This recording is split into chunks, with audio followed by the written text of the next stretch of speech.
Many years ago in a faraway land, there lived an old tinker and his wife who had a little tinker for a son.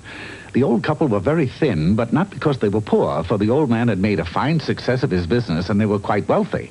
It was because their son had an appetite that was a frightening thing to behold. And every time they went to the cupboard for something to eat... Alas, the cupboard is bare. Yes, honey bun, and the same fate has befallen our icebox. Yeah, the boy's done it again. He's eaten everything in the house.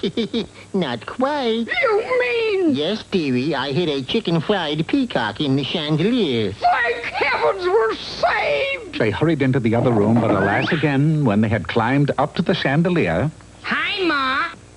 Hi, Pa. Oh, he found it. I also found a knockwurst you had hidden under the mattress. Now, the old couple loved their son dearly, but as a matter of their own survival, they were forced to come to a decision on the spot.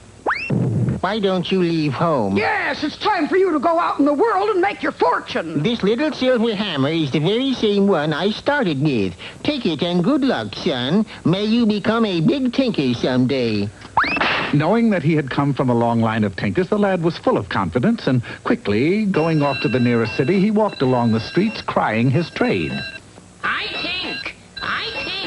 Unfortunately, the townspeople completely misunderstood what he was saying and took a dim view of such a proclamation. Shame on you. We don't want you kind around here. Out! The poor lad was stoned, and only by darting into a hollow tree at the last possible moment did the lad manage to escape with his life.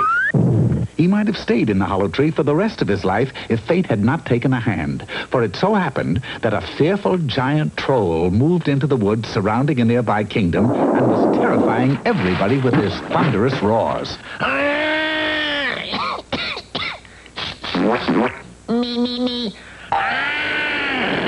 Now, having a troll in one's woods is most undesirable, and the situation looked hopeless, but on that very afternoon, the royal woodchopper chanced to cut down the hollow tree in which the little tinker was hiding. And when it was brought to the castle... What's that inside the tree? A squirrel? With blue eyes? When it was discovered that it was a lad, the king was overjoyed. He must be an enchanted boy. Why else would he be living in a hollow tree? Maybe he's Coco. But the king, convinced that the young man was of the enchanted variety, quickly took him off to the edge of the great forest. With your magic powers, you can get rid of the troll for me. I don't know anything about getting rid of trolls, Your Highness. You see, I'm a tinker. None of us are perfect, boy. Now go! Being a tinker had been nothing but trouble. And just then, he came face to face with the frightful troll himself. Fee, fum, fo, fi. I smell a human passing by. It is only I. And whom are you? I'm a scared little tinker. A tinker? You mean an itinerant mender of pots and pans? I hope so. It's been so long, I've forgotten. Good. I have a hole in my people pot.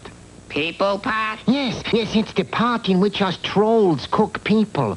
If you will mend it for me, I shall grant you a wish. Taking his silver hammer, the boy tinked and tinked, and soon the task was completed. There, it's just like new. Fine, Liebchen. You do good work. Hey, what's the idea of putting me in a pot? You're a people, aren't you? Yes. So you're going to get cooked. But you said you would grant me a wish. So I lied. Desperate, he struck out with his little silver hammer.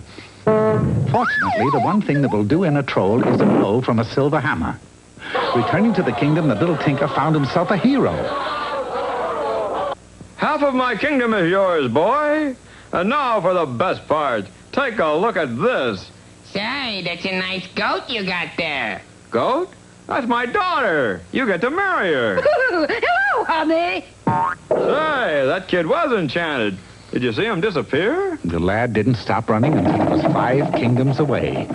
Realizing that he had nothing but trouble as a tinker, he changed his trade to being a cobbler. And one day, as he walked through the countryside crying his trade... Cobble, cobble, cobble, cobble, cobble, cobble, cobble. A nearsighted huntsman mistook him for a turkey and shot him on the spot. Oh, I know it's very sad.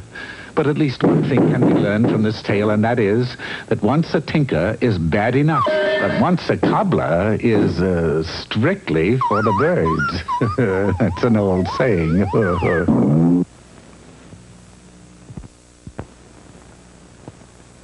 Thank you.